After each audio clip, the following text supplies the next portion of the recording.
Bismillahirrahmanirrahim. Assalamualaikum warahmatullahi wabarakatuh. Perkenalkan, saya Nurafni Aprilia dengan NIM 1941040 dari kelas Ekonomi Syariah 4B dari kelompok 13, materi Hubungan Serikat Karyawan Manajemen. Assalamualaikum warahmatullahi wabarakatuh. Perkenalkan, nama saya Eka Sari Nur Cahyani dengan NIM 1941050 dari kelas Ekonomi Syariah B semester 4 kelompok 13 dengan materi Hubungan Serikat Karyawan Manajemen. Latar belakang.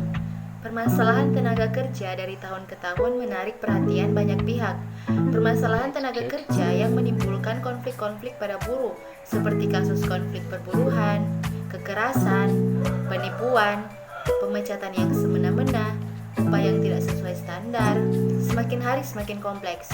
Kasus tersebut penting mendapatkan perspektif perlindungan hak-hak asasi tenaga kerja dalam undang-undang yang tegas memberikan perlindungan bagi hak-hak tenaga kerja.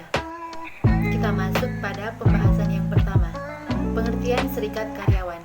Serikat karyawan adalah organisasi para pekerja yang dibentuk untuk mempromosikan atau menyatakan pendapat, melindungi, dan memperbaiki melalui kegiatan kolektif, kepentingan-kepentingan sosial, ekonomi, dan politik para anggotanya.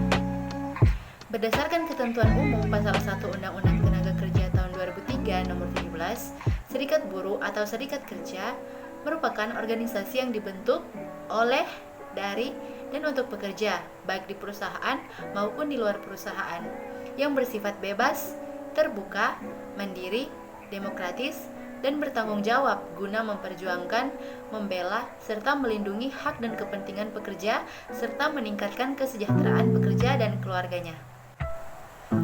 Terdapat juga dasar hukum lainnya terkait perihal berdirinya serikat pekerja, yaitu pada Undang-Undang Nomor 21 Tahun 2000. Yang pertama, kemerdekaan berkumpul, berserikat, mengutarakan pikiran atau ide secara lisan maupun tulisan merupakan hak segala warga.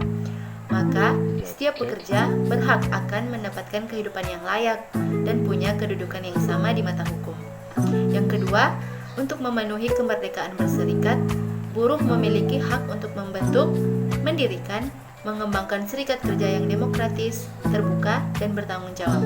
Dan yang ketiga, dengan terpenuhi hak-hak buruh, diharapkan hubungan industri dapat semakin harmonis, dinamis, dan adil untuk semua pihak. Pihak perusahaan pun dapat mengoptimalkan bisnisnya tanpa ada kendala soal konflik perusahaan. Hal yang mendasari terbentuknya serikat ini adalah agar karyawan dapat terpenuhi haknya terkait dengan gaji, jam kerja, hingga lingkungan kerja mereka. Selanjutnya, tujuan dan fungsi. Setiap karyawan pasti ingin mendapatkan kesejahteraan dari tempat ia bekerja, di mana hak mereka terpenuhi sekaligus mereka dapat menjalankan kewajiban dengan tenang. Untuk bisa mencapai hal tersebut, serikat pekerja memiliki beberapa fungsi yang mana diatur pada pasal 4 ayat 2 Undang-Undang Nomor 21 Tahun 2000. Di antaranya adalah sebagai berikut. Yang pertama, sebagai pihak dalam pembuatan perjanjian kerja bersama dan penyelesaian perselisihan industrial. Yang kedua, sebagai wakil pekerja buruh dalam lembaga kerjasama di bidang ketenaga kerjaan sesuai dengan tingkatannya.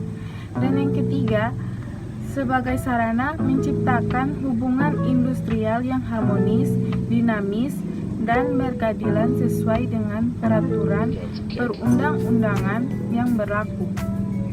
Dan yang keempat, sebagai sarana penyalur aspirasi dalam memperjuangkan hak kepentingan anggotanya. Dan yang kelima, sebagai perencana, pelaksana, dan penanggung jawab pemogokan pekerja atau buruh sesuai dengan peraturan perundang-undangan yang berlaku. Dan yang terakhir, keenam, sebagai wakil pekerja atau buruh dalam memperjuangkan kepemilikan saham di perusahaan. Selain memiliki fungsi yang memihak para pekerja jika terjadi permasalahan, serikat pekerja juga memiliki beberapa tujuan yang penting.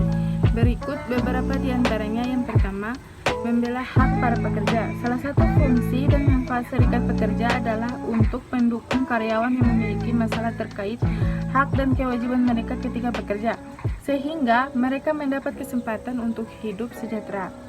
Dan yang kedua, memperbaiki aturan di perusahaan karyawan. Boleh jadi satu hal atau aturan tertentu di perusahaan baru terlihat menjadi masalah seiring berjalannya waktu. Ketika permasalahan tersebut justru menyebabkan kerugian pada karyawan, serikat pekerja dapat berperan sebagai penengah antara karyawan dengan manajemen perusahaan. Bukan hal yang tidak mungkin setelah terjadinya perundingan ini, akan ada penyesuaian aturan yang berlaku agar kedua belah pihak sama-sama tidak merugi. Dan yang ketiga, menyampaikan aspirasi karyawan kepada perusahaan sebisa mungkin. Karyawan harus menghindari keputusan-keputusan sepihak yang dilakukan perusahaan. Namun, tidak bisa dipungkiri bahwa hal ini sering terjadi. Fungsi dan manfaat serikat pekerja adalah untuk bisa membantu karyawan agar pendapat mereka juga turut didengarkan oleh perusahaan. Karena idealnya, perusahaan harus melibatkan karyawan ketika ingin mengambil sebuah keputusan. Selanjutnya pembahasan C mengenai hubungan. Yang pertama, kerjasama.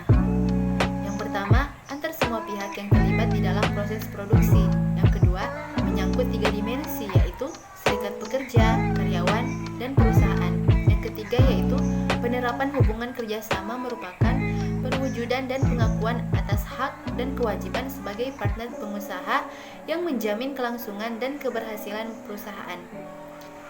Yang keempat yaitu berusaha untuk mewujudkan eksistensi perusahaan yang kompetitif. Dan yang terakhir, pengaturan hubungan kerja adalah kesepakatan yang disetujui oleh pihak pemberi kerja dan penerima kerja dalam berkomunikasi. Yang kedua yaitu pentingnya serikat pekerja. Yang pertama, mendapatkan kompensasi yang layak. Yang kedua, mendapatkan kondisi kerja yang lebih baik. Yang ketiga, mendapatkan haknya secara adil. Yang keempat, melindungi diri mereka dari tindakan sewenang-wenang manajemen. Dan yang terakhir yaitu mendapatkan kepuasan kerja dan peluang untuk berprestasi. Yang ketiga yaitu hubungan serikat pekerja manajemen. Manajemen sumber daya manusia dapat mengembangkan kerjasama antara perusahaan dan serikat karyawan melalui konsultasi awal, membahas masalah-masalah sebelum menjadi keluhan yang lebih formal, perhatian yang sungguh-sungguh terhadap masalah-masalah dan kesejahteraan karyawan.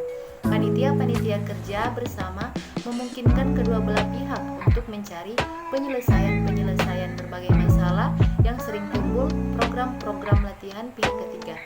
Yang keempat yaitu hubungan manajemen dengan serikat pekerja.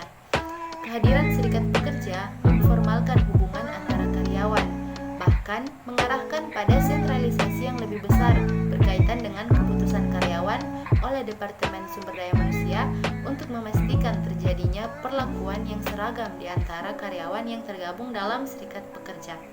Materi terakhir kami selanjutnya pembentukan serikat pekerja. Secara umum, konstitusi menjamin kemerdekaan berserikat dan berkumpul. Secara khusus, serikat buruh diatur dalam Undang-Undang Nomor 21 Tahun 2000 tentang serikat pekerja atau serikat buruh. Regulasi ini menegaskan serikat pekerja atau buruh adalah organisasi yang dibentuk dari, oleh, dan untuk pekerja atau buruh baik di perusahaan maupun luar perusahaan, yang bersifat bebas, terbuka, mandiri, demokrasi, dan bertanggung jawab guna memperjuangkan, membela, serta melindungi hak dan kepentingan pekerja atau buruh serta meningkatkan kesejahteraan pekerja buruh dan keluarganya. Selain serikat buruh di tingkat perusahaan, Undang-Undang Nomor 21 Tahun 2000 juga mengatur adanya federasi serikat buruh yang merupakan gabungan serikat buruh yang konfederasi yang merupakan gabungan federasi serikat buruh. Setiap buruh berhak membentuk dan menjadi anggota serikat buruh. Pembentukannya paling sedikit oleh 10 orang. Serikat buruh berhak membentuk dan menjadi anggota federasi serikat buruh. Federasi serikat buruh dibentuk oleh sekurang-kurangnya 5 orang serikat buruh. Begitu pula konfederasi yang dibentuk paling sedikit oleh 3 federasi serikat buruh, sama seperti organisasi pada umumnya. Setiap serikat buruh, federasi, dan konfederasi harus memiliki anggaran dasar dan anggaran rumah tangga.